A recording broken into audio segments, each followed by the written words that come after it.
Selamat pagi Bapak Ibu Jemaat sekalian yang ada di tempat ini maupun yang ada di rumah. Selamat beribadah. Saat ini kita akan mempersiapkan hati dan pikiran kita sebelum kita memulai ibadah kita, sambil kita akan mendengarkan pujian yang begitu indah yang akan dinyanyikan oleh adik-adik sekolah minggu kita. Mari kita berdiam diri sambil kita mendengarkan pujian ini.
Kasih Yesus mengalir dalam setiap kehidupan kita, dan biarlah kita juga boleh menyatakan kasih Yesus dalam kehidupan kita. Mari jemaat sekalian, saya undang jemaat untuk bangkit berdiri.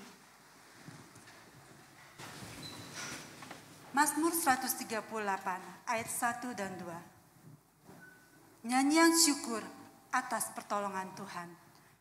Dari Daud, aku hendak bersyukur kepadamu dengan segenap hatiku.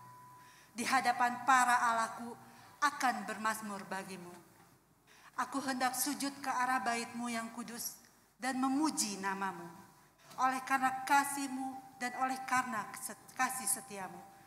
Sebab kau buat namamu dan janjimu melebihi segala sesuatu. Daud mengungkapkan ucapan syukur dan kerinduannya untuk menyembah Allah dalam Mazmur yang tadi setelah kita bacakan.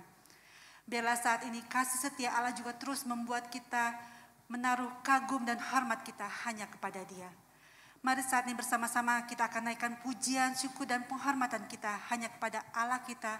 Dengan sukacita kita akan naikkan pujian. Terpujilah namamu Yesus.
Kami bersyukur kepada Engkau ya Tuhan, Allah, segala Allah, yang ada di tempat yang maha tinggi, tetapi berkenan untuk menjenguk kami, umat manusia di dalam kerendahan dan kelemahan kami.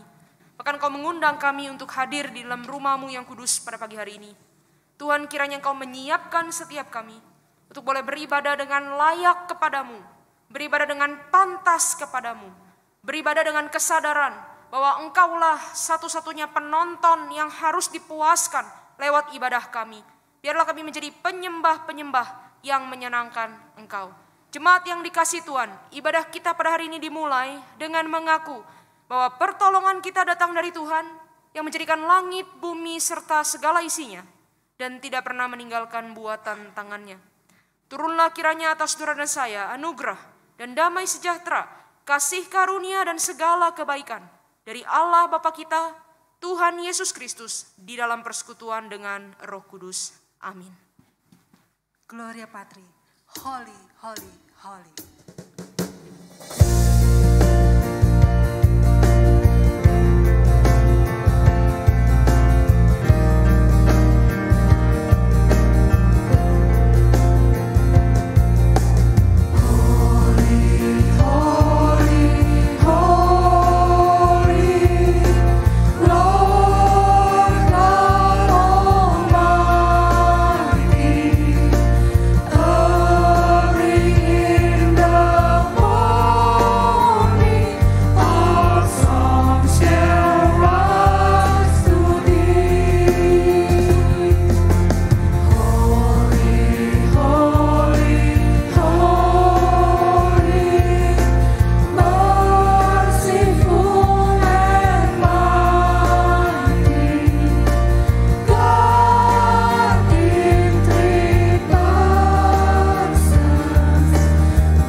Jemaat sekalian, saat ini mari kita datang kepada Allah yang Maha Kudus. Mari kita akan mengakui setiap pergumulan, dosa dan pelanggaran kita di hadapannya sebelum kita masuk ke dalam ibadah lebih jauh lagi. Saya akan memberikan waktu berbicara kepada Tuhan secara pribadi. Singer akan menyanyikan sebuah pujian.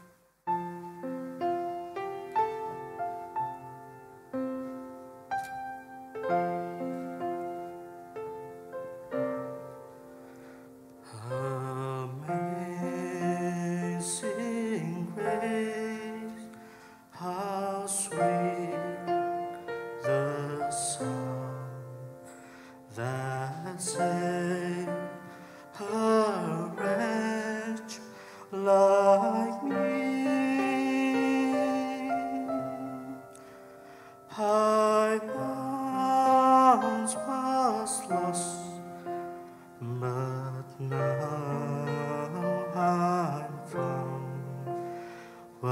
was blind, but now I see.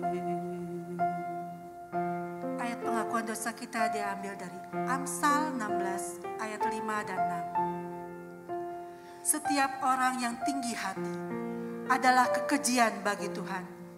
Sungguh ia tidak akan luput dari hukuman. Dengan kasih dan kesetiaan, kesalahan diampuni. Karena takut akan Tuhan, orang menjauhi kejahatan. Doa pengakuan dosa akan dipimpin oleh penginjil Karmia.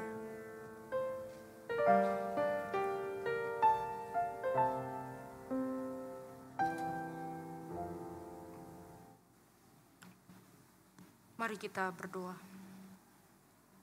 Ya Tuhan, Tuhan kami, betapa mulianya nama-Mu di seluruh bumi.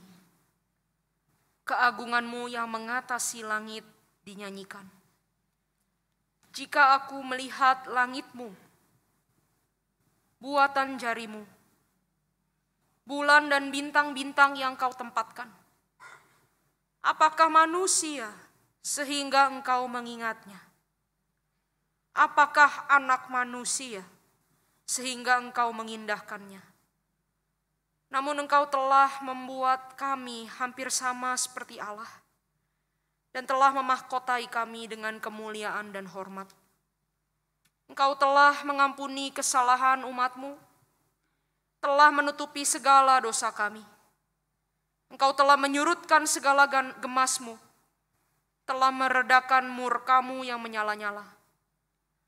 Pulihkanlah kami ya Allah penyelamat kami, dan tiadakanlah sakit hati-Mu kepada kami. Perlihatkanlah kepada kami kasih setia-Mu ya Tuhan, dan berikanlah kepada kami keselamatan daripada-Mu. Demi Kristus yang telah mati dan bangkit bagi kami, kami berdoa. Amin. Mari kita bangkit berdiri.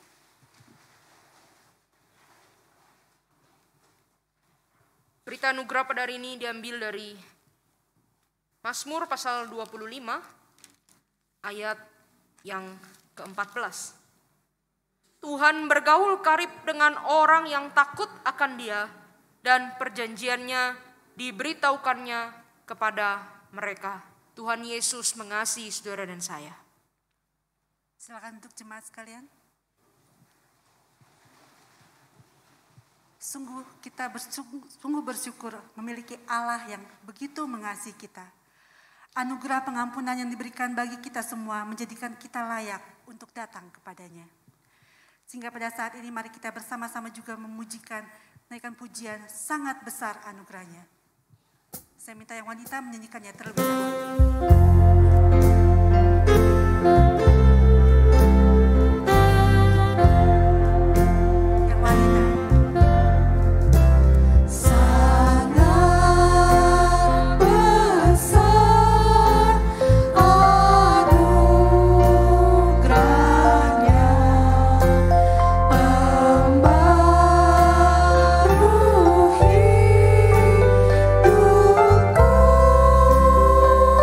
Ku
akan disampaikan oleh penginjil Karmia dengan tema Mengejar Kristus. Mari saat ini kita kembali menaikkan pujian kita untuk mempersiapkan hati kita. Kita naikkan pujian Nilai Hidupku. Kita hayati setiap lirik dalam kata-kata dalam lagu ini.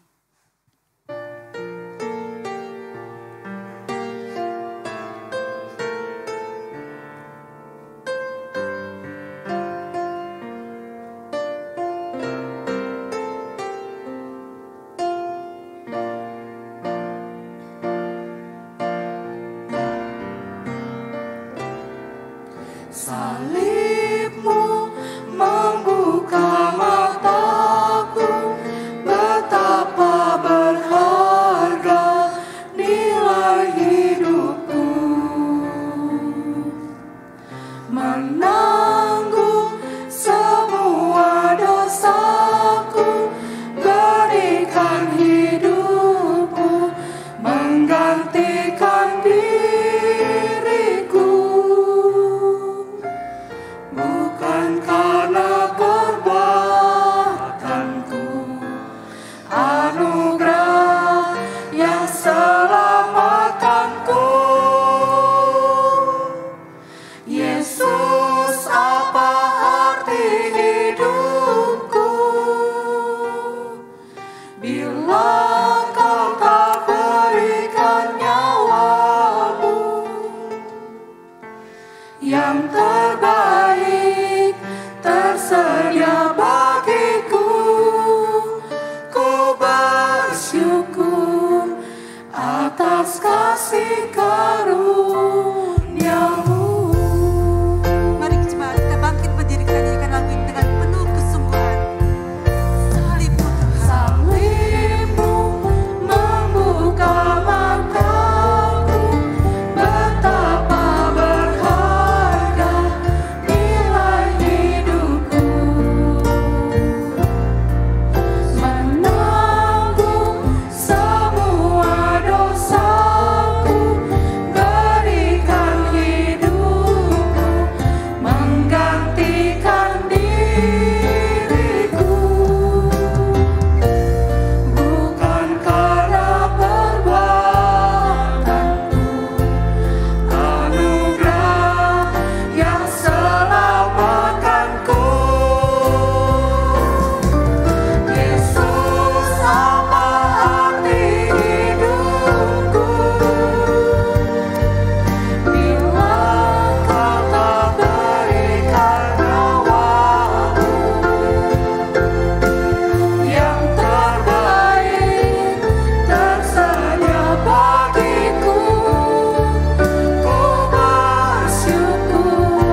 tahu dengan jelas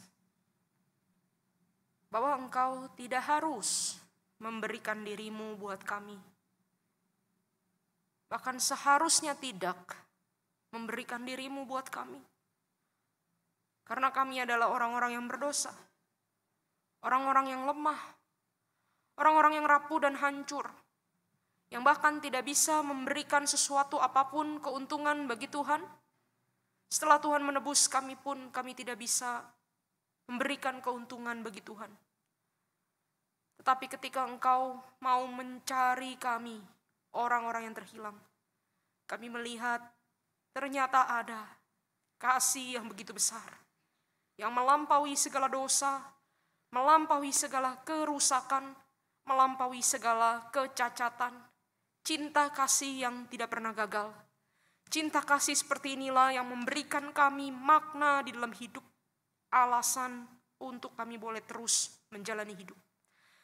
Ya Tuhan, biarlah kami orang-orang yang sudah dibeli oleh darah-Mu yang mahal, kami belajar mengerti bahwa hidup ini bukan lagi milik kami, bukan lagi tentang kami, tetapi milik Yesus Kristus. Biarlah Yesus Kristus menjadi penuh, muncul dan terlihat di dalam keseluruhan hidup kami. Maka ini kami memohon kepada Tuhan, bimbinglah kami melalui kebenaran firman-Mu. Biarlah firman-Mu boleh terus mengoreksi kami, membentuk kami, menuntun kami, untuk kami menjadi semakin serupa Yesus Kristus. Di dalam waktu yang pendek ini ya Tuhan, kami memohon, jangan hanya berikan kepada kami sebuah khotbah saja. Entah itu khotbah bagus ataupun khotbah jelek. Khotbah bagus hanya akan membuat kami suka hamba Tuhan. Khotbah jelek hanya akan membuat kami tidak suka hamba Tuhan. Dan itu semua tidak berarti apa-apa bagi jiwa kami. Tapi tolong Tuhan berkenan berikan bagian yang terbaik, yaitu perkataan-Mu sendiri yang memberikan kami hidup, dan juga kehadiran-Mu sendiri, pribadi Yesus Kristus yang memberi kami selamat. Sehingga hidup kami adalah hidup yang berkenan bagi kemuliaan Tuhan. Tuhan berkati waktu yang pendek ini, biarlah kami dikenyangkan, dipuaskan oleh kebenaran firman-Mu. Dan biarlah Tuhan senang akan hati yang siap untuk mendengar. Di dalam nama Tuhan Yesus kami berdoa dan mohon pertolongan. Amin. Silakan duduk Bapak Ibu, Saudara sekalian. Selamat pagi Bapak Ibu Saudara yang dikasihi Tuhan. Shalom. Kita masih akan meneruskan pembahasan kita di dalam bulan ini, yaitu eksposisi kitab Filipi. Tema yang akan kita renungkan di dalam bulan ini adalah bersukacitalah di dalam Tuhan. Secara khusus hari ini kita akan membaca Filipi pasal yang ketiga, saudara-saudara. Filipi pasal yang ketiga, ayat yang pertama sampai dengan ke-16. Judul khotbah di dalam hari ini adalah mengejar Kristus. Mari kita membaca surat Paulus kepada jemaat di Filipi pasal yang ketiga ayat pertama sampai ke-16. Kalau Bapak Ibu Saudara sudah menemukan bagian ini, kita membaca berganti-gantian. Saya ayat pertama, saudara ayat kedua, kita silih berganti sampai ayat yang ke-16. Surat Filipi pasal yang ketiga ayat pertama sampai ke-16. Akhirnya saudara-saudaraku, bersukacitalah di dalam Tuhan. Menuliskan hal ini lagi kepadamu tidaklah berat bagiku dan memberi kepastian kepadamu.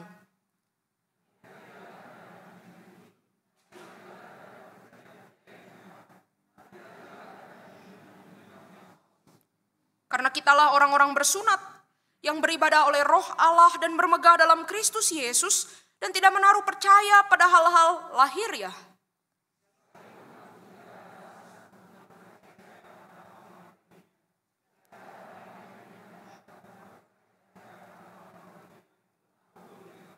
Disunat pada hari ke-8 dari bangsa Israel, dari suku Benyamin, orang Ibrani asli.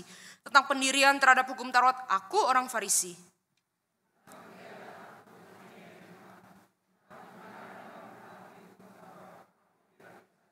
Tetapi apa yang dahulu merupakan keuntungan bagiku, sekarang kuanggap rugi karena Kristus.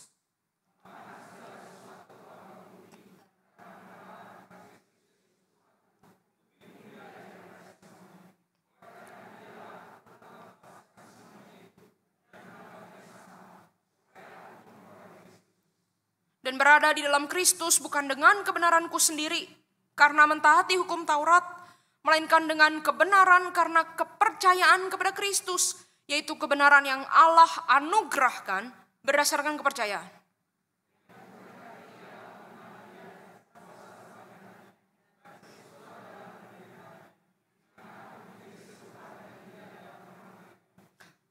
Supaya aku akhirnya beroleh kebangkitan dari antara orang mati.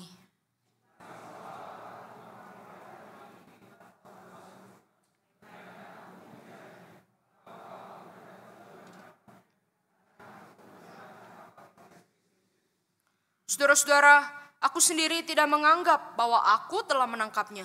Tetapi ini yang kulakukan, aku melupakan apa yang telah di belakangku dan mengarahkan diri kepada apa yang di hadapanku.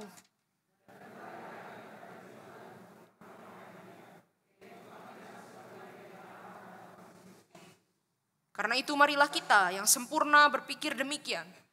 Dan jikalau lain pikiranmu tentang salah satu hal itu akan dinyatakan Allah juga kepadamu.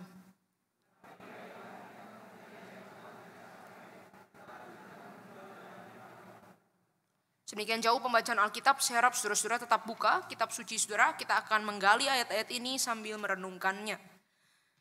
Bapak Ibu Saudara yang sudah cukup dekat mengenal saya, mungkin tahu saya ada satu kelemahan, kebiasaan buruk yang terus saya lawan tetapi masih ada. Yaitu saya suka lupa menaruh barang-barang saya dan akhirnya barang-barang saya itu suka ketinggalan atau suka hilang di mana-mana tempat. Jadi saya itu pernah ketinggalan dari gereja kantor ke rumah itu ya, ketinggalan buku, ketinggalan botol minum, ketinggalan jaket, begitu ya. Kalau di Grab itu pernah saya ketinggalan buku sampai saya minta tolong drivernya untuk antar kembali, lalu saya bayar lagi dia. Pernah saya itu ketinggalan kunci rumah saya, saudara. Itu kunci rumah ketinggalan tuh jadi berabe semua ya. Nah, saya ingat-ingat terus sejak saat itu, nggak boleh lagi ketinggalan kunci. Saya pegang terus kunci, pegang kunci supaya jangan ketinggalan. Karena saya pegang kunci, jadinya saya lupa pegang dompet saya ketinggalan. Besoknya saya ingat, jangan lupa dompet, pegang dompet baik-baik. Jangan sampai dompet ketinggalan. Saya pegang dompet saya baik-baik karena saya saking serius pegang dompet, kunci saya ketinggalan. Saudara, ketinggalan terus, saudara. Tetapi dari antara ketinggalan barang, kehilangan barang, itu tidak ada yang pernah lebih merepotkan daripada yang terjadi waktu saya tingkat 2 sekolah di Saat. Itu tahun 2014-2015 begitu. Saya kehilangan KTP saya, saudara. Nah itu ceritanya waktu itu saya ditugaskan pelayanan akhir pekan selama 1 tahun di satu gereja di Surabaya. Jadi kami beberapa orang itu yang pelayanan di Surabaya di gereja-gereja yang berbeda. Biasanya rutenya kami akan berangkat dari kampus di Malang itu Sabtu pagi-pagi naik kereta ke Surabaya. Lalu pelayanan biasanya Sabtu sore, Minggu pagi seperti ini. Lalu nanti selesai pelayanan siang kami sore-sore lagi pulang ke kampus ke Saat di Malang. Nah karena bolak-balik naik kereta, maka dokumen yang selalu saya keluarkan itu adalah tiket kereta dan juga KTP. Nah entah bagaimana saudara, dalam 1 kali perjalanan itu, begitu saya sampai di Pastori tempat saya tinggal di Surabaya itu, saya cari-cari lagi, KTP saya hilang saudara, hilang. Waduh bingung ya, KTP saya di mana? Cari di saku nggak ada, di jaket nggak ada, di dompet nggak ada, di tas nggak ada. Waduh saya telepon sama teman saya yang di asrama, coba kamu cek di kamar, apakah ada KTP saya? Terus dia bilang, nggak mungkin ada lah, kamu bisa sampai Surabaya kan pasti kamu keluarin KTP, coba cek dulu. Lalu dia bantu cek, bongkar di laci saya, di tempat tidur saya, di lemari saya, nggak ada. Wah nggak ada KTP-nya, betul-betul nggak ada saudara. Hilang pada waktu itu, hilang nggak ada KTP. Nah waktu itu kondisinya adalah pertengahan semester, masih berjalan semester ya, masih sekolah. Nah saya itu kan KTP-nya Jakarta. Jadi nggak bisa buat KTP pengganti domisili Malang, itu nggak bisa. Susah kan, jadi harus buat Jakarta. Nah tapi karena semester masih berjalan, dan waktu itu tidak punya ongkos juga saudara untuk pulang pergi hanya untuk ngurus KTP gitu ya, dan juga masih kuliah. Jadi nggak ada caranya apa? Caranya nanti tunggu liburan semester, baru pulang buat KTP yang baru di Jakarta. Nah jadi selama itu, selama nggak ada KTP, apa yang harus dilakukan? Nah itu pusing sekali. Saya harus menggantungkan hidup saya dengan 2 identitas sementara. Yang pertama itu fotokopi KTP, untung masih punya beberapa di dompet ya. Dan satu lagi adalah surat kehilangan, surat keterangan hilang dari polisi Kota Malang. Jadi kemana-mana itu bawa fotokopi KTP sama surat hilang begitu ya, hilang. Jadi untuk keterangan. Nah, mendapatkan surat hilang itu juga susah. Karena untuk ngurus ke polisi harus punya surat domisili. Bikin surat domisili harus ke RT RW. RT RW dekat kampus saya, untuk mendapatkan surat domisili itu harus minta surat pengantar dari sekolah, dari kampus. Saya harus menghadap Bapak Ibu asrama, waktu itu Ibu Tuti dan Pak Elisa, dan ceritakan semua yang terjadi. Ya Bu, KTP saya hilang, dan Bu Tuti cuma lihat saya dengan muka yang seperti mau getok kepala saya. Ini anak segede gini, hilang barang sepenting itu. Akhirnya dibuatkan surat begitu ya, bergantung dengan surat-surat itu. Nah Bapak Ibu, selama waktu-waktu itu hidup saya gak tenang. Kenapa? Gak punya KTP. Cuman punya fotokopi KTP sama surat hilang dari polisi. Itu kalau mau ke rumah sakit, kalau mau ke bank, itu kalau mau ada urusan-urusan, itu takut.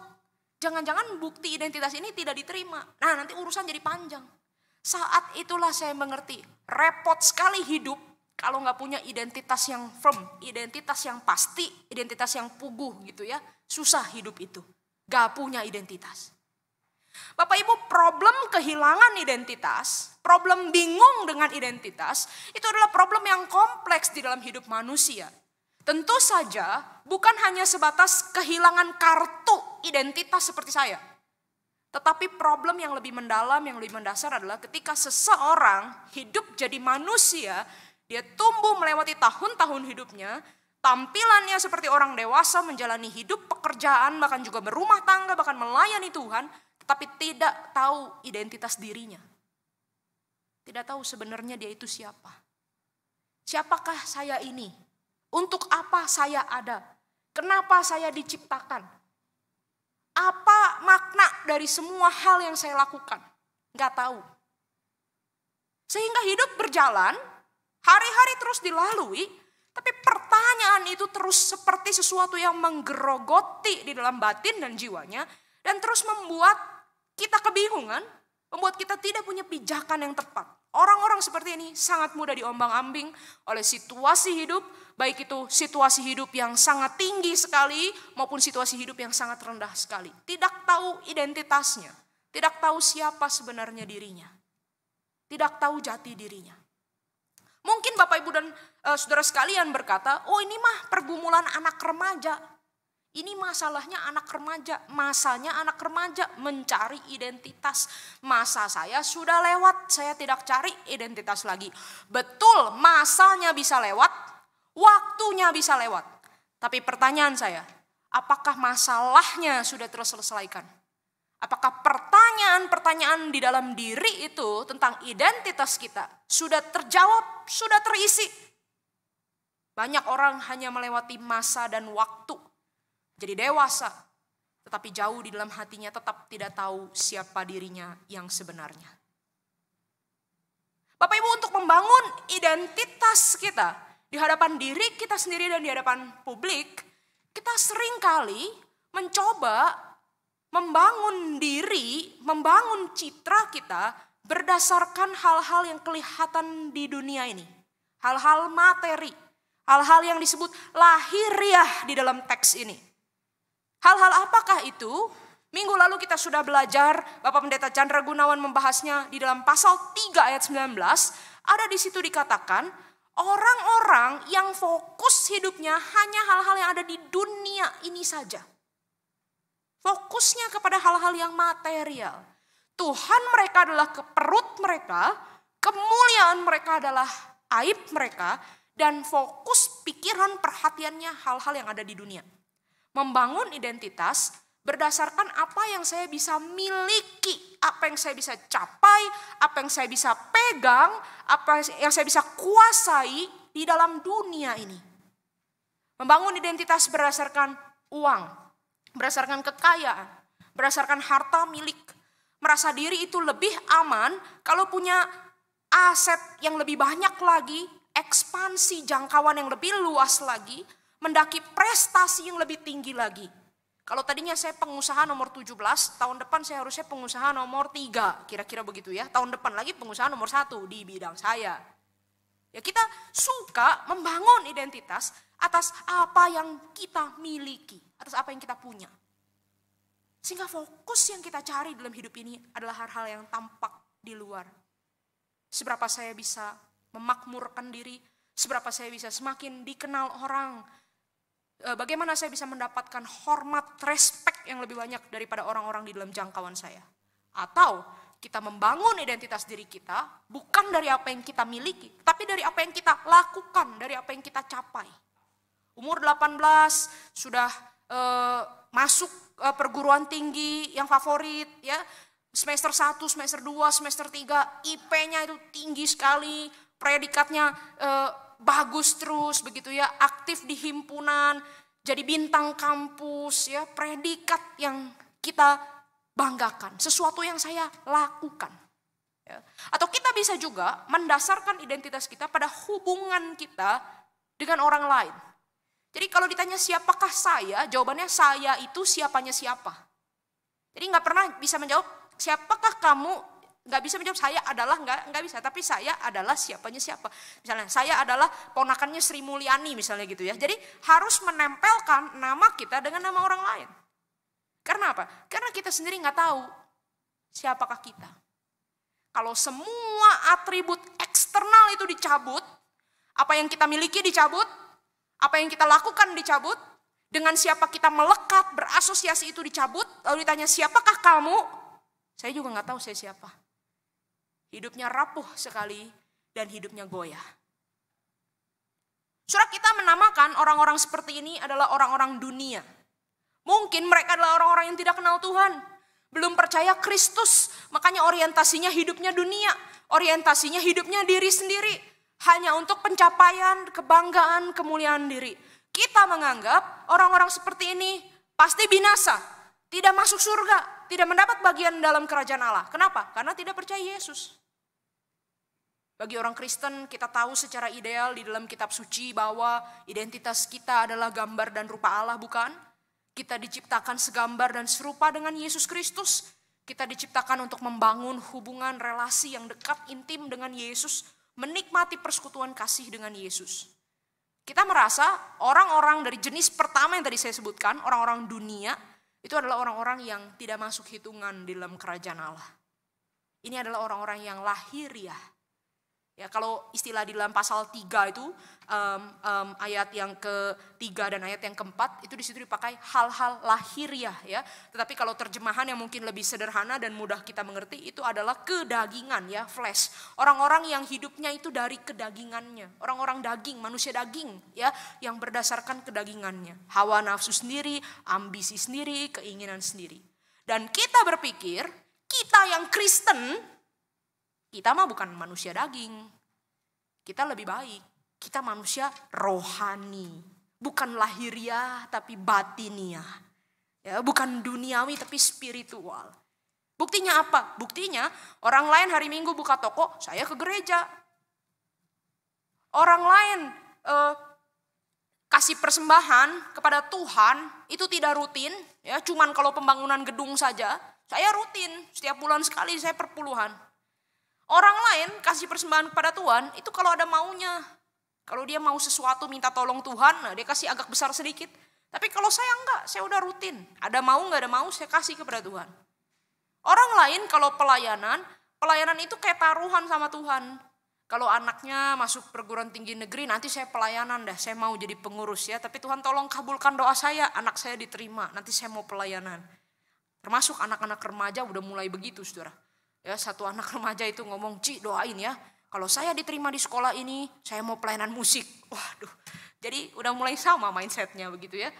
Kita itu melayani itu mancing sama Tuhan. Ya, kalau Tuhan kasih ini, nah saya mau melayani Tuhan. Nah, kita berpikir, saya kan melayani Tuhan. Mungkin orang-orang dunia seperti itu. Tapi saya kalau sebagian kita ya, yang bukan orang-orang seperti itu, kita rajin melayani. Gak ada kemauan juga saya melayani. Disuruh-suruh apapun saya layani. Saya mau terlibat di dalam gereja.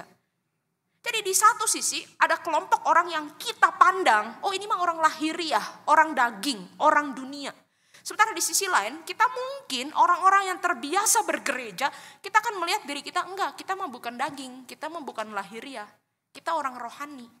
Kita setia beribadah, kita tahu banyak tentang Alkitab, kita tahu banyak tentang doktrin Kristen, kita melayani Tuhan, pokoknya kita baik deh. Kita mah bukan daging. Bapak Ibu Saudara, di dalam pasal 3 ini Ada satu kebenaran yang mengejutkan waktu saya merenungkan bagian ini. Ternyata Bapak Ibu, kedagingan itu bukan cuma muncul dalam hal-hal dunia, ya, perbuatan-perbuatan material, perbuatan-perbuatan dosa, perbuatan-perbuatan immoral, perbuatan-perbuatan gak bener. Tapi ternyata kedagingan itu juga bisa muncul dalam bentuk-bentuk yang sangat rohani, sangat baik, sangat Kristen, sangat gereja. Jadi belum tentu Anda dan saya yang duduk di dalam gereja beribadah seperti ini, kita itu beribadah murni dari hati yang sungguh-sungguh rindu kepada Allah. Dari manusia rohani yang menyembah Allah, belum tentu. Bisa jadi Anda dan saya ada di dalam gereja ini, itu didorong oleh kedagingan kita. Bapak Ibu, kita melihat di dalam surat Filipi ini, sebenarnya surat Filipi ini adalah surat yang sangat manis sekali nadanya dari Rasul Paulus kepada jemaat-jemaatnya. Kalau Bapak Ibu bandingkan dengan surat-surat lain ya, misalnya surat Galatia.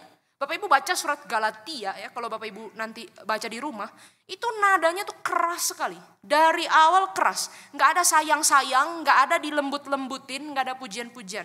Paulus langsung bilang kepada jemaat Galatia, kamu tuh bodoh ya, kamu tuh gampang diombang-ambing. Aku heran, kamu baru diajarin gak ngerti-ngerti. Galatia. Jemaat Korintus, Paulus keras. Kamu itu berselisih ya untuk urusan-urusan yang duniawi. Memperbandingkan antara hamba Tuhan satu, hamba Tuhan lain. Kamu punya karunia banyak, tapi karunia gak dipakai untuk pelayanan, ribut terus.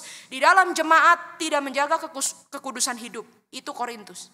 Tapi kalau di jemaat Filipi, waduh nadanya manis. Bapak Ibu baca Filipi pasal 1 ya. Ada satu ayat itu yang suka dikutip sama anak-anak muda yang lagi PDKT. Aku mengucap syukur kepada Allahku setiap kali aku mengingat kamu. Nah itu Paulus kepada jemaat Filipi.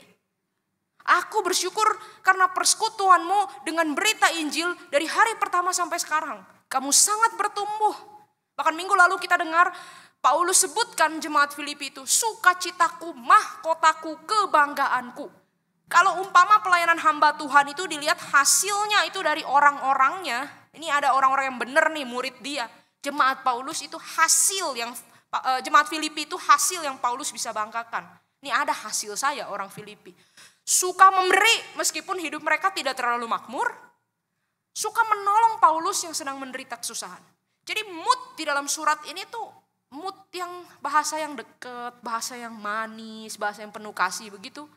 Tetapi di pasal 3 kalau Bapak Ibu perhatikan yang tadi kita baca, moodnya, nadanya itu berubah. Menjadi tajam dan keras sekali. Pilihan-pilihan kata yang Paulus pilih gunakan itu menjadi keras sekali. Saya bacakan ayat yang kedua. Hati-hatilah terhadap anjing-anjing, hati-hatilah terhadap pekerja-pekerja yang jahat, hati-hatilah terhadap penyunat-penyunat yang palsu. Karena kitalah orang-orang bersunat yang beribadah oleh roh Allah dan bermegah dalam Kristus Yesus dan tidak menaruh percaya pada hal-hal lahiriah.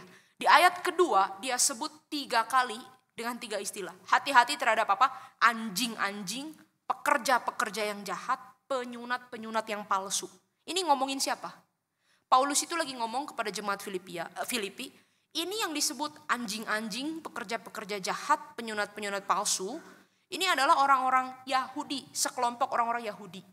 Yang berpikir bahwa orang Yahudi itu karena mereka Yahudi, darah mereka, daging mereka, lahiriah mereka Yahudi, itu pasti auto masuk surga. Sementara di luar Yahudi, suku lain, bangsa lain yang darahnya bukan Yahudi, itu pasti auto masuk neraka. Kenapa? Karena mereka bukan umat pilihan. Orang Yahudi itu umat pilihan, spesial. Kamu lahir jadi Yahudi, pasti masuk surga. Selain Yahudi, ya udah kamu kafir. Nah, orang-orang Yahudi menyebut orang-orang kafir ini dengan sebutan anjing-anjing. Jadi istilah anjing-anjing itu adalah istilah yang sering dipakai untuk mocking ya, untuk mengolok-olok orang Yahudi, mengolok-olok orang non-Yahudi, orang kafir. Itu anjing-anjing. Nah itu maksudnya apa? Maksudnya orang-orang non-Yahudi. Orang-orang yang non-Yahudi yang kafir. Nah, makanya kita mengerti ya, waktu Tuhan Yesus misalnya di dalam salah satu kitab Injil, Tuhan Yesus bertemu dengan perempuan Sirofenisia, bukan orang Yahudi kan? Lalu perempuan Sirofenisia itu minta belas kasihan Tuhan, minta mujizat dari Tuhan. Tuhan Yesus bilang apa? Aku datang untuk membawa roti makanan bagi anak-anak bangsa Israel, bukan untuk anjing. Maksudnya anjing itu apa? Orang-orang non-Yahudi. Ya, lalu perempuan Sirofenisia itu bilang, gak apa-apa Tuhan, anjing juga makan remah-remah dari Tuhan diselamatkan. Ya, nah, jadi yang saya mau tunjukkan di sini adalah istilah anjing-anjing ini adalah istilah yang umum digunakan orang Yahudi untuk menunjuk pada orang-orang non-Yahudi, orang-orang kafir. Karena bagi mereka apa? Pokoknya non-Yahudi, kamu di luar Tuhan gak dapat keselamatan, kamu bukan pilihan Tuhan, kamu mah kafir. Kalau orang-orang non-Yahudi mau mengenal Tuhannya orang Yahudi, mengenal Tuhan orang Israel, mendapatkan keselamatan, ikut jadi orang pilihan, boleh gak? Boleh, tapi ada syarat. Syaratnya apa? Jadi Yahudi dulu. Loh, gimana caranya? Orang suku saya bukan Yahudi, darah saya bukan Yahudi, daging saya bukan Yahudi. Ya pokoknya kamu ikutin cara Yahudi. Ketetapannya, disunat. Terus kemudian aturan makanan. Kamu harus makan makanan-makanan yang boleh halal sama orang Yahudi. Jangan makan yang tidak boleh, jangan makan yang haram. Lalu kemudian aturan kesucian, aturan ibadah, aturan ritual, aturan persembahan. Nah, sehingga Bapak Ibu, kalau kita perhatikan di dalam jemaat Filipi, ya, itu iman jemaat Filipi yang percaya kepada Injil Kristus itu diombang-ambing. Diombang-ambing kenapa? Karena ada kelompok-kelompok ini. Kelompok-kelompok Yahudi yang mengatakan, kamu kan bukan Yahudi kan? Kamu kalau mau jadi orang Kristen, ya gak cukup cuman ikut Paulus ngomong-ngomong Injil begitu. Kamu juga harus ikut seperti apa yang orang Yahudi lakukan. Ya. Nah memang banyak dugaan sarjana perjanjian baru bahwa kalau di Filipi gak terlalu banyak nih kelompok yang begini. Ya, provokator yang begini tuh gak terlalu banyak. Lebih banyak di Galatia. Tapi ada, bukan berarti tidak ada. Nah disinilah Paulus ya secara menarik sekali dia puter kata-katanya. Paulus bilangnya apa? Paulus ngomong kepada orang Filipi. Orang Filipi, jemaat Kristen. Baik itu Yahudi maupun non-Yahudi. Kamu hati-hati terhadap anjing-anjing. Yang Paulus maksud di sini anjing-anjing siapa? Itu kelompok Yahudi itu. Yang suka provokasi. Kelompok Yahudi yang ngatain orang lain anjing. Itu yang dibilang anjing sama Paulus. Ya, dibilang pekerja-pekerja jahat. Nah ini menarik nih. Kenapa? Karena si kelompok orang-orang Yahudi ini menekankan kepada orang-orang yang non-Yahudi, kamu harus melakukan perbuatan baik, good works. Gak bisa hanya percaya Yesus, harus menekankan good works. Tapi kata Paulus, mereka yang menekankan good works ini adalah evil worker. Ditwist ya sama Paulus ya. Dan kemudian Paulus katakan sini, hati-hati mereka itu adalah penyunat-penyunat palsu. Nah, bangsa Yahudi itu kan kita tahu bahwa punya perjanjian dengan Tuhan ya, dari keturunan Abraham. Simbol perjanjiannya apa? Sunat pada hari yang ke-8. Kalau kita hari ini tidak ada lagi sunat pada hari yang ke-8, tapi simbol perjanjiannya apa? Baptisan anak-anak. Ya, itu simbol perjanjian, ini anak-anak umat Tuhan, dimeteraikan, dipegang oleh Tuhan, diseal, ini jadi milik Tuhan. Nah, kata sunat itu ya yang dipakai di dalam bahasa yang umum Bapak Ibu itu adalah circumcision. Ya, sunat itu biasa. Tapi kalau di sini penyunat-penyunat palsu, kalau di Indonesia nggak kelihatan. Tapi kalau di Alkitab bahasa Inggris penyunat-penyunat palsu itu apa? Mutilation. Jadi bukan hanya menyunat circumcision, tetapi mutilation, membinasakan, membunuh, merampas hidup. Nah, ketika orang itu dibaptis ya, disunat itu ya, sunat itu lambang secara fisik orang-orang Israel dan lambang secara rohaninya itu adalah baptisan rohani, jadi dimiliki oleh Allah. Sebenarnya itu adalah permulaan hidup yang baru, bukan? Allah memberikan hidup. Ya, Allah memberikan hidup. Tetapi orang-orang ini, penyunat-penyunat palsu ini malah melakukan apa? Mutilation, mengambil hidup. Nah, ini siapa yang dimaksud? Yang dimaksud Paulus adalah orang-orang yang merasa diri milik Tuhan, merasa diri umat Tuhan, merasa diri orang gereja, merasa diri Kristen, tapi berpikir, kenapa dia layak diselamatkan? Karena dia baik. Kenapa Yesus baik sama dia? Karena dia ke gereja. Kenapa hidup dia pantas diberkati? Ya karena dia taat, karena dia lebih baik daripada orang lain. Kenapa dia layak diperhitungkan Tuhan? Karena usaha, jerih payah, dan kebaikannya. Dan menekankan hal yang sama kepada orang lain. Orang-orang seperti ini ngajak orang lain ke gereja, itu mandangnya orang lain yang diajak ke gereja itu, wah kamu mah kalau kamu gak sebaik saya, kamu gak diselamatkan. Masuk ke dalam gereja harus bisa nyanyi lagu gereja, ya harus bersikap baik, harus proper kata-katanya. Nah Bapak Ibu, orang-orang seperti ini tidak ada bedanya dengan orang-orang dunia yang pertama kali saya sebutkan tadi. Satu kelompok kita mengenal orang-orang dunia yang membanggakan kedagingannya, itu ya, kedagingan yang lebih eksplisit, yang lebih kelihatan.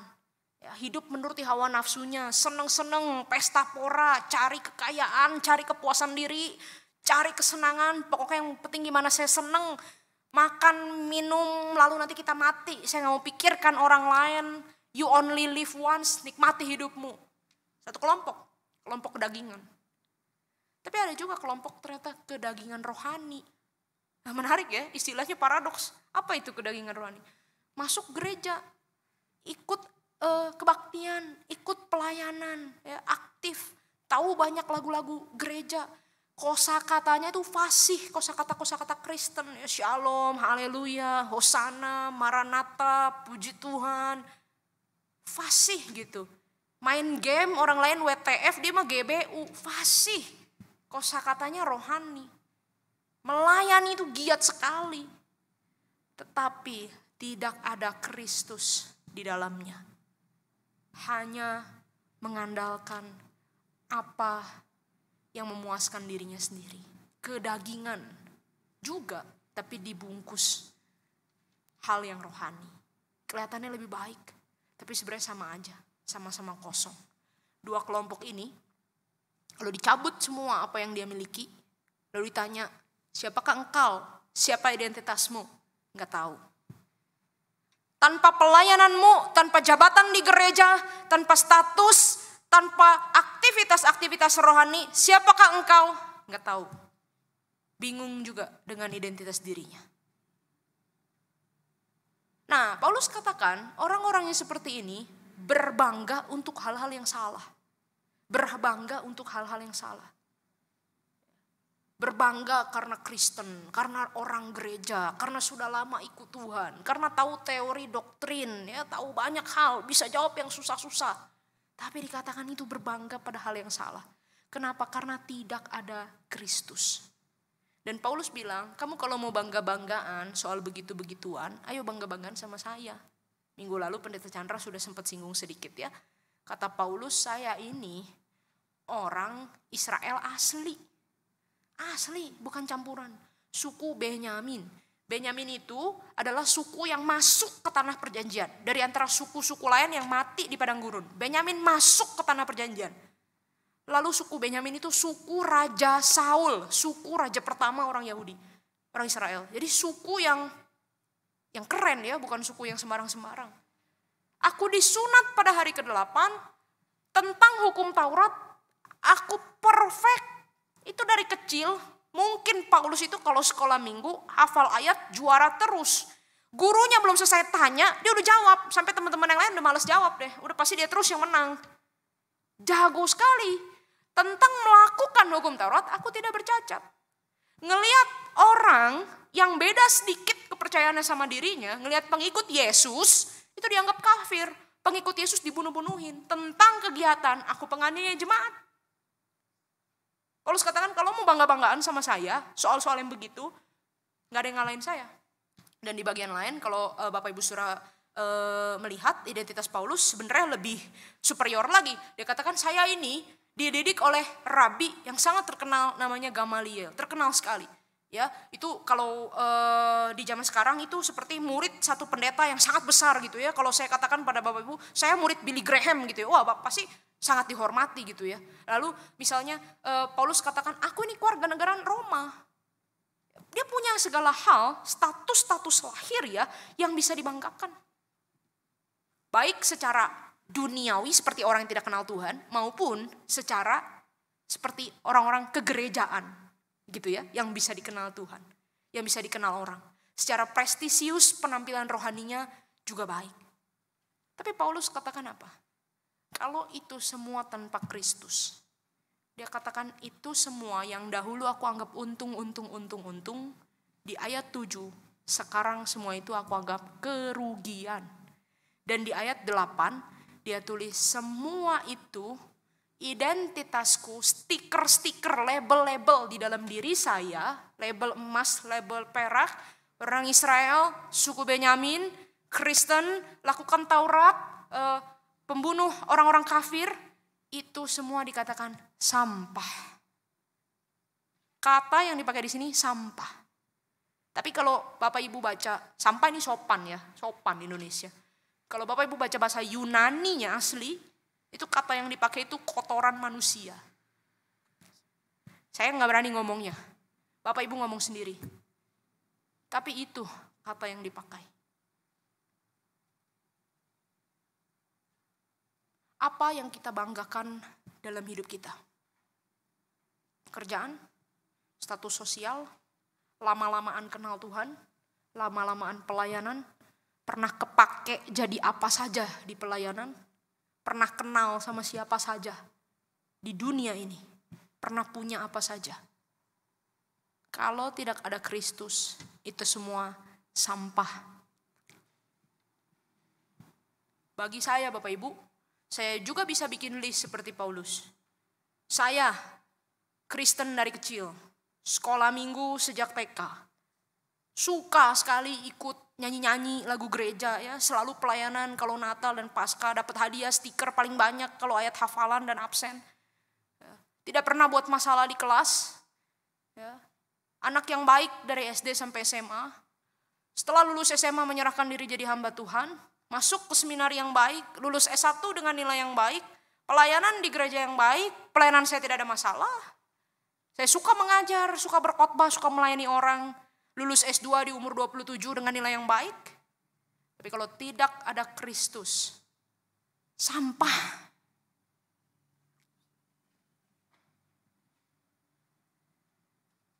Saudara saya di GKIM Hosana. Apa yang kita banggakan di GKIM Hosana? Apa yang Bapak Ibu dan saya pikir atau ukur sebagai kriteria GKIM Hosana ini gereja yang sehat, gereja yang baik.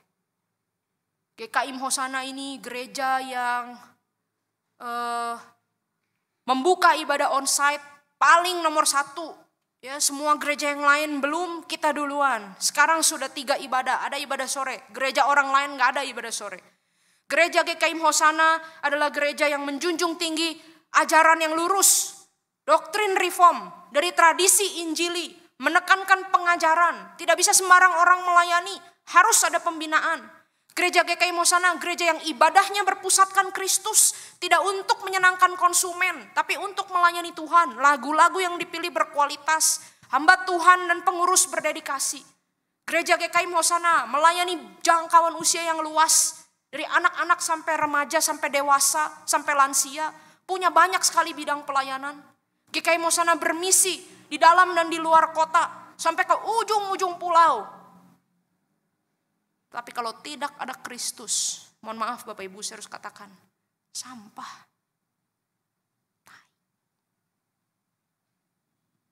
Dan Paulus katakan, semuanya itu menjadi sampah. Kalau dibandingkan dengan satu hal, pengenalan akan Kristus Yesus. Jangan bangga kalau gereja Anda dan saya itu adalah gereja yang dikenal ajarannya keras, solid. Jangan bangga kalau gereja Anda dan saya dikenal sebagai pengunjungnya rame. Orang-orangnya ramah, suka bernyanyi, suka acara-acara, gampang kumpul uang. Tetapi biarlah gereja kita itu berbangga. Kalau orang bisa lihat dan Tuhan sendiri mengakui di dalam gereja ini ada Yesus Kristus. Bapak Ibu, Paulus setelah ketemu Tuhan Yesus, Paulus merasa semua yang dimiliki itu sia-sia, sampah. nggak ada artinya. Bau, jorok, nggak ada yang bisa dibanggakan. Kenapa? Karena pengenalan akan Kristus Yesus jauh lebih mulia daripada semuanya. Kenapa pengenalan akan Kristus Yesus jauh lebih mulia daripada semuanya? Bapak Ibu, di dalam teks pasal 3 ini Paulus bilang, aku melepaskan segala sesuatu dan menganggapnya sampah. Jadi seolah-olah kita melihat gerakannya itu dari Paulus. Paulus punya segala yang baik, lalu dia buang yang baik. Saya nggak mau jadi kaya, saya nggak mau jadi tenar, saya nggak mau jadi pintar, saya nggak mau jadi orang yang religius, semuanya itu sampah, saya buang. Saya cuma mau Yesus Kristus. Jadi saya nggak mau kalau aplikasinya kita terapkan dalam diri kita gitu ya. Nggak usah pintar, nggak usah kejar gelar, nggak usah kaya, nggak usah sibuk pelayanan. Pokoknya meditasi aja di rumah terus, doa 24 jam, kenal Yesus, tidak mau apa-apa lagi, sangkal diri, nggak usah makan, udah makannya firman Tuhan aja.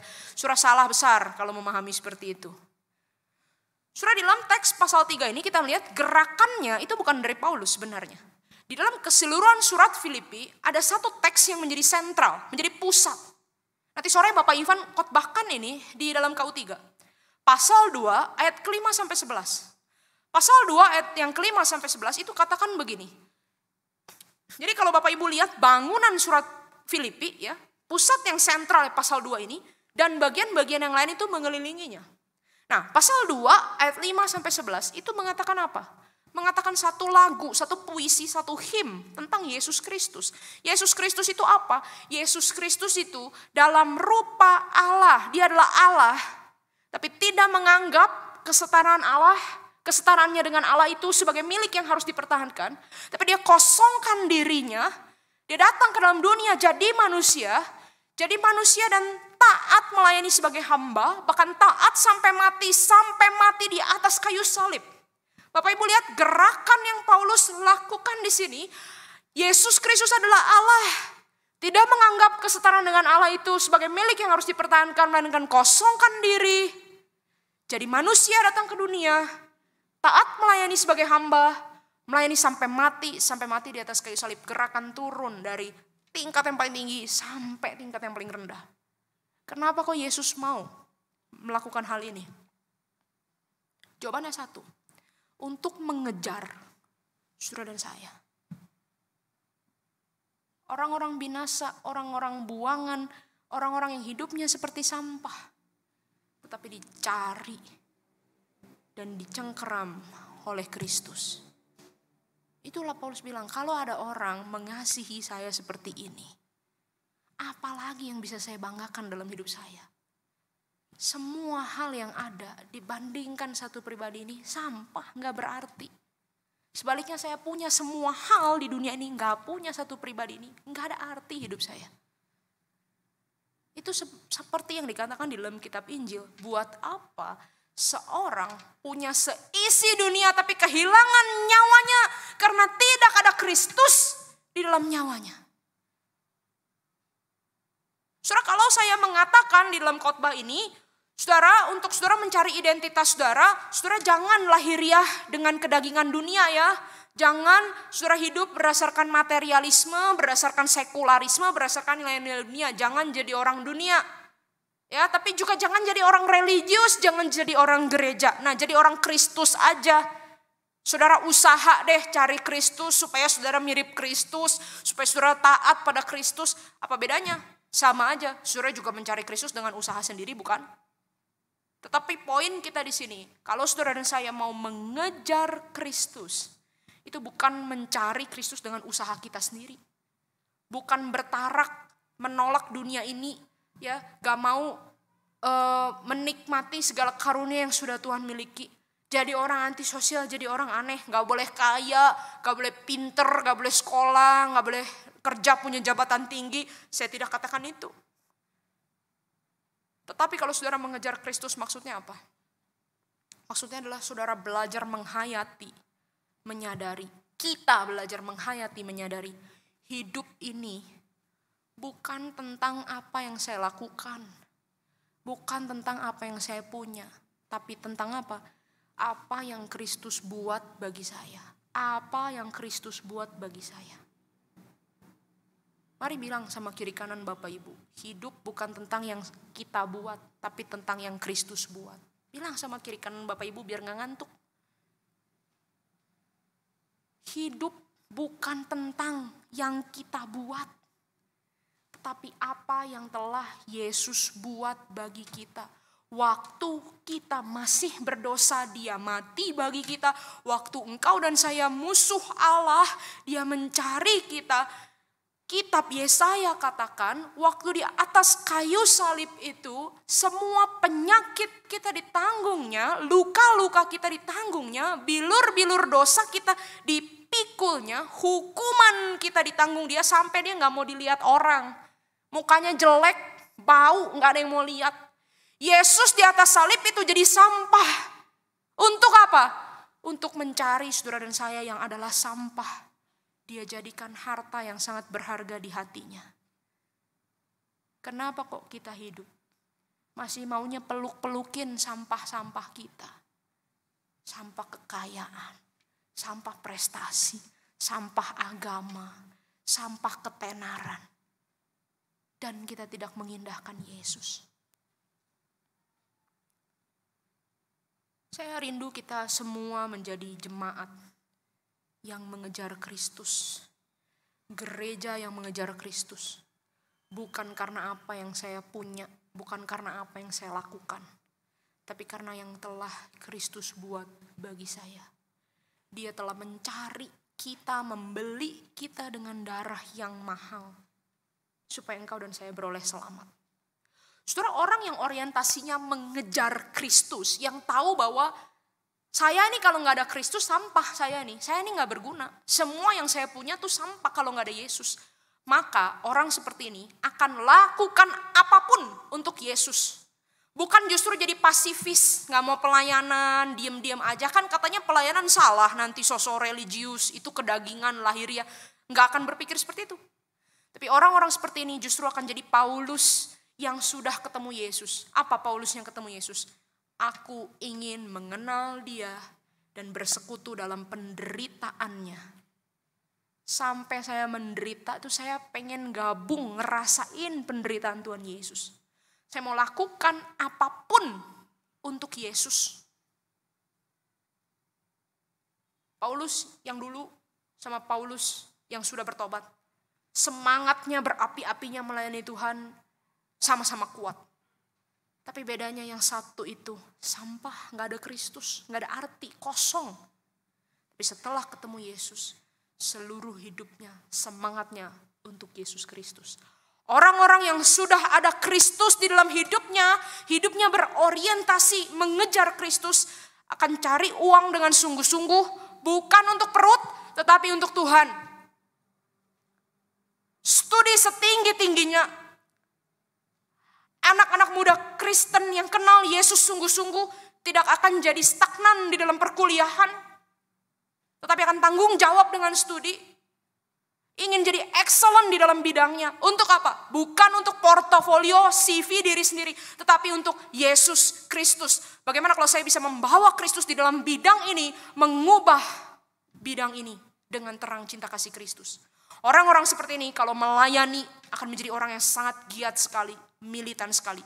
Tapi bukan untuk memuaskan kedagingan lahiriah, tetapi melayani untuk Yesus Kristus.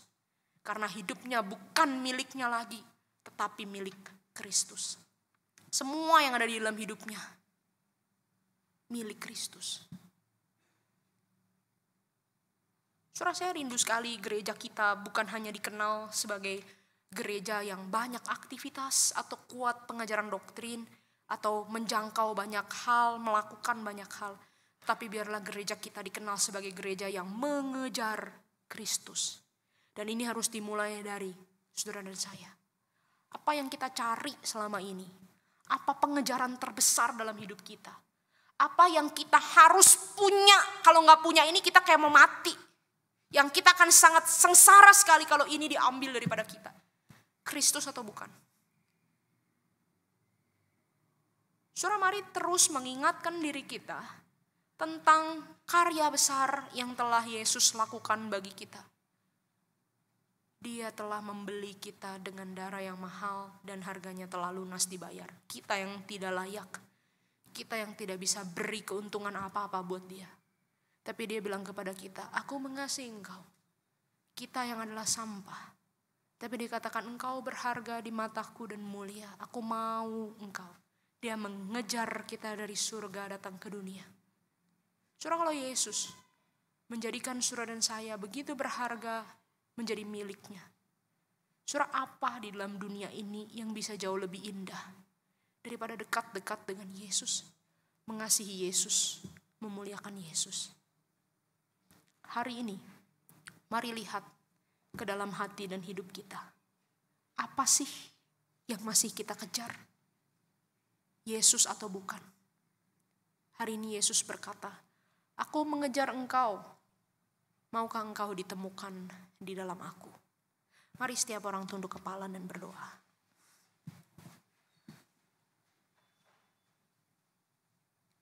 Saya tidak tahu bagaimana kondisi keadaan hidup Bapak Ibu Saudara masing-masing hari ini.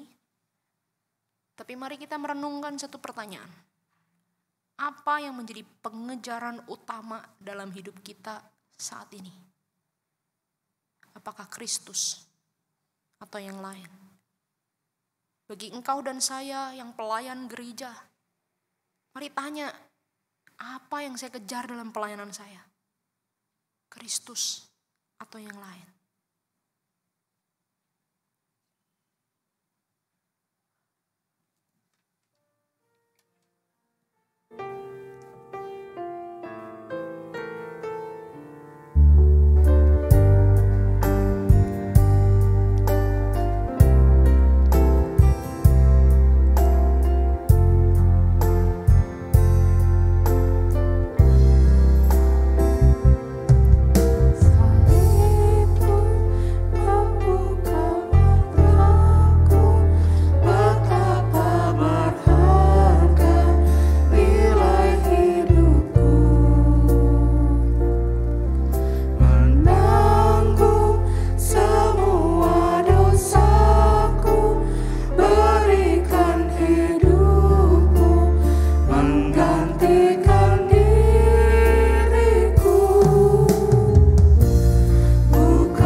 Bersama-sama.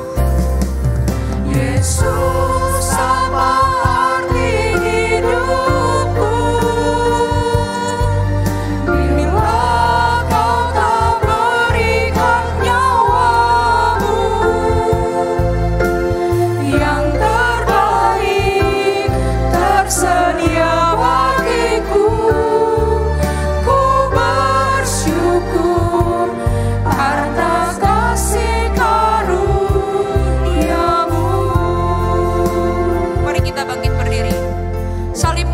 mataku Tuhan.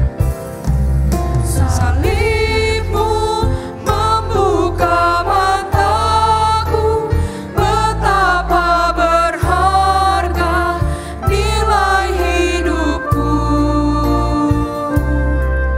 Menanggung semua dosaku, berikan hidup-Mu menggantikan diriku.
cinta kasih-Nya pada kita, sehingga kita menginginkan Dia lebih daripada yang lain.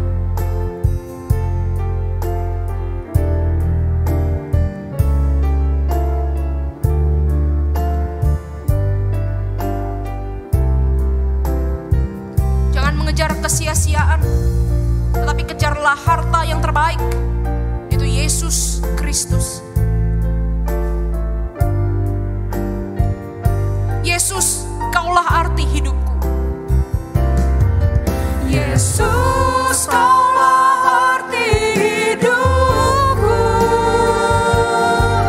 yang telah memberikan nyawa-Mu, yang terbaik tersedia bagiku. Ku bersyukur atas kasih karunia-Mu. Kaulah arti hidupku, yang telah memberikan nyawa-Mu,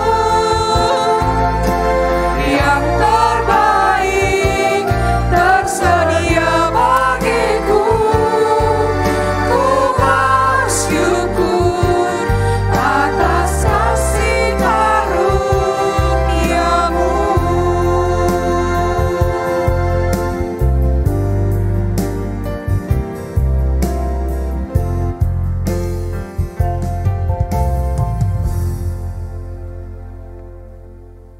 Ya Tuhan, biarlah sukacita kami itu ada karena kami mengenal Yesus sebagai satu-satunya harta milik yang paling berharga, Tuhan dan Juru Selamat kami pribadi, kekasih jiwa yang kami layani seumur hidup ini. Biarlah kebanggaan dalam hidup kami, bukan karena prestasi atau pencapaian kami, tetapi kami berbangga karena kami dikenal Yesus, dikasihi Yesus, dimiliki Yesus, dan ditebus oleh Yesus. Biarlah hidup kami ini menjadi hidup yang mengejar Kristus, bukan mengejar hal-hal dunia, hal-hal yang kosong, hal-hal yang sampah. Tetapi biarlah kami mengejar Yesus Kristus yang telah begitu mengasihi kami dan mengejar kami. Di dalam nama Tuhan Yesus kami berdoa. Amin. Tuhan memberkati Bapak Ibu Saudara.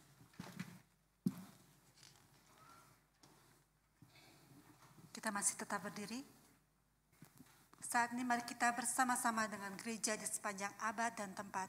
Mari kita mengikrarkan pengakuan iman kita di seluruh bangsa dengan pengakuan iman rasuli. Kita mengakuinya demikian.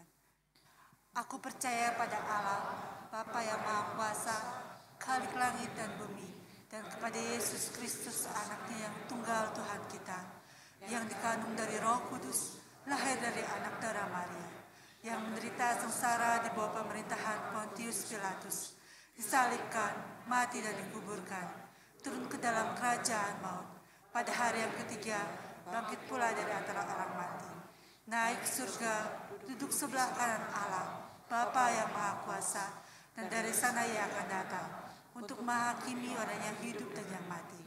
Aku percaya pada Roh Kudus, gereja yang kudus dan am, persekutuan orang kudus, pengampunan dosa, kebangkitan tubuh, dan hidup yang kekal. Amin. Silakan duduk Bapak Ibu jemaat sekalian.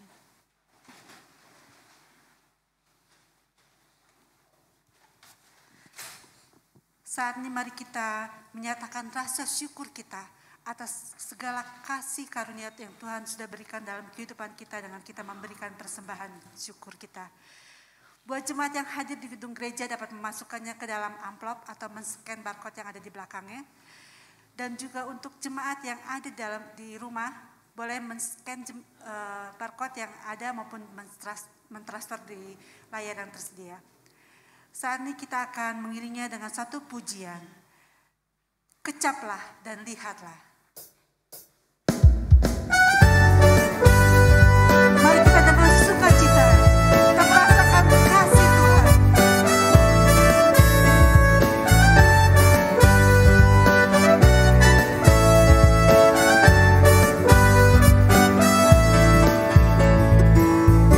Kecaplah dan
Kudus, Engkau Allah yang begitu mengasihi kami. Engkau Allah yang maha baik. Sungguh Tuhan, kami sangat bersyukur akan segala kasih-Mu dan anugerah pemeliharaanmu dalam setiap kehidupan kami ya Tuhan. Kiranya tangan kasih-Mu yang senantiasa memimpin kehidupan kami, memampukan kami juga untuk hidup serupa dengan-Mu. Engkau yang boleh terus memimpin kehidupan kami ya Tuhan. Ya Bapa di surga, saat ini kami juga bersyukur untuk segala berkat-Mu yang Tuhan berikan juga. Dan saat ini kami membawa persembahan ini Tuhan sebagai ucapan syukur kami kepadamu. Kiranya melalui persembahan ini, pekerjaan Tuhan boleh semakin meluas dan boleh menjadi berkat bagi banyak orang melalui gereja-Mu di tempat ini. Terima kasih ya Bapa, hanya dalam nama Tuhan Yesus Kristus kami mengucap syukur dan berdoa. Amin. Bapak Ibu jemaat sekalian, saya mengundang untuk kita semua boleh bersama-sama juga berdoa untuk saudara-saudara kita. Kita akan menaikkan pokok doa syafaat kita, di mana kita mau berdoa untuk rumah-rumah sakit Kristen dan juga untuk dokter-dokter dan tenaga-tenaga medis Kristen di seluruh Indonesia.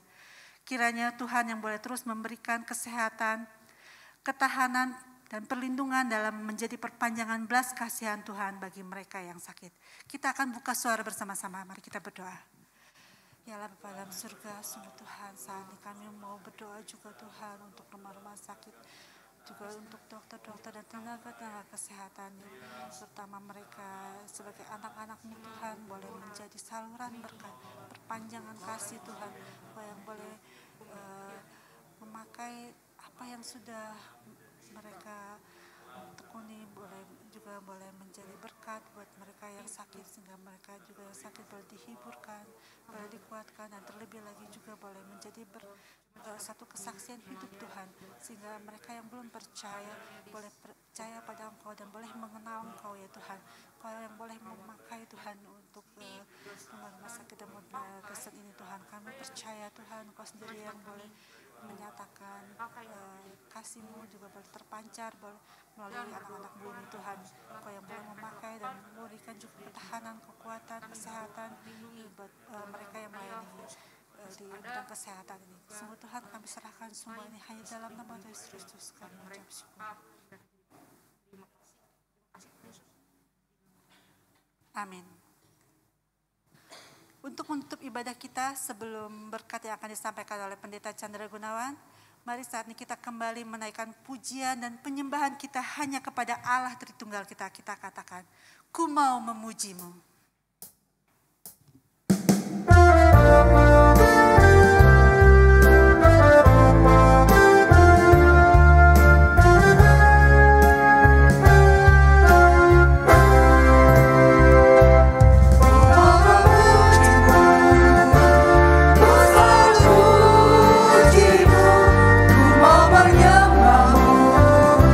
Ku selalu sembahmu, ku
dikasihi Tuhan, jadilah orang percaya yang mengalami sendiri karya Kristus, yang mengejar Kristus dan hidup bagi Kristus, dan terimalah berkat Tuhan.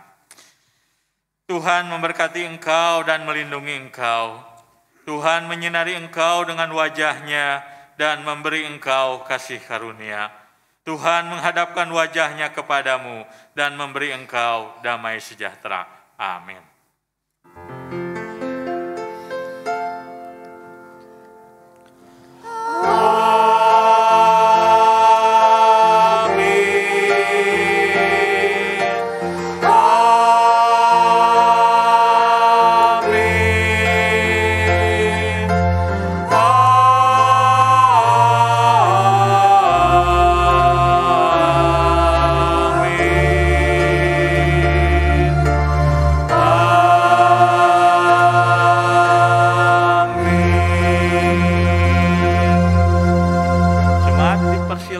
Silahkan ambil waktu bersatu teduh mengucap syukur kepada Tuhan, dan jangan pulang dulu, saya akan membacakan satu warta yang penting.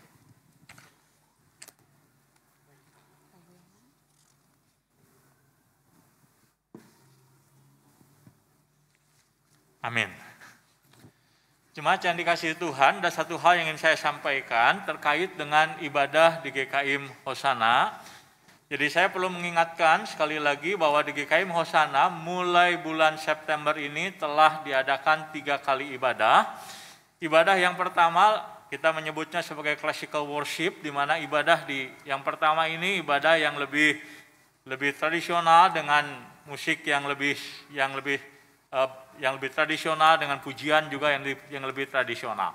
Nah, sedangkan ibadah yang kedua kita menyebutnya sebagai blended worship. Nah, di mana dalam ibadah ini seperti pada hari ini kita boleh beribadah dengan warna musik yang lebih kontemporer, walaupun di dalamnya tetap ada ibadah-ibadah, ada musik yang lebih tradisional. Nah, ibadah ketiga, nah itu pada pukul 4 sore itu kita menyebutnya sebagai contemporary worship, dan mengundang untuk jemaat-jemaat yang memiliki ekspresi ibadah kepada Tuhan yang lebih cocok dengan gaya bahasa musik yang lebih kontemporer untuk boleh gabung dan beribadah di ibadah yang ketiga.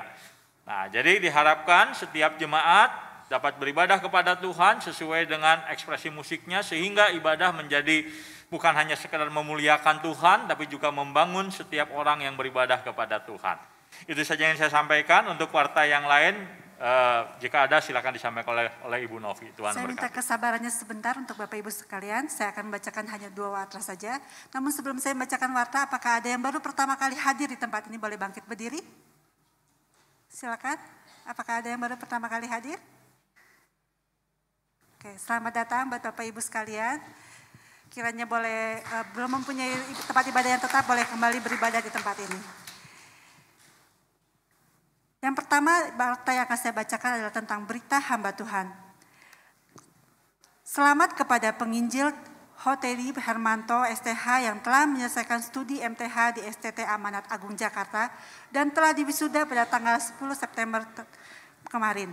Selamat juga kepada Saudari Didi Kristina, Saudari Olivia Cindy, dan Saudari Juwita Gena yang telah menjalani masa praktik pada 1 tahun di GKIM Hosana, telah menyelesaikan studi STH di STT SAPPI dan diwisuda kemarin pada tanggal 8 September. Mari kita doakan terus untuk pelayanan mereka selanjutnya. Dan warta yang kedua adalah STUJK Online PIK 1, yaitu tentang Yesus Kristus dan Penebusan. Setiap hari Kamis, tanggal 8, 15, 22, dan 29 September, ada 4 pertemuan dengan pengajar Pendeta Agung Wibisana. Dan STUJK Online PIK 2, Reading the Scripture with the Great Tradition. Setiap hari Rabu, tanggal 7, 14, dan 28 September, 3 pertemuan dengan penginjil Karmia Margaret. Demikian warta jemaat, kiranya Tuhan terus memberkati. Jaga prokes.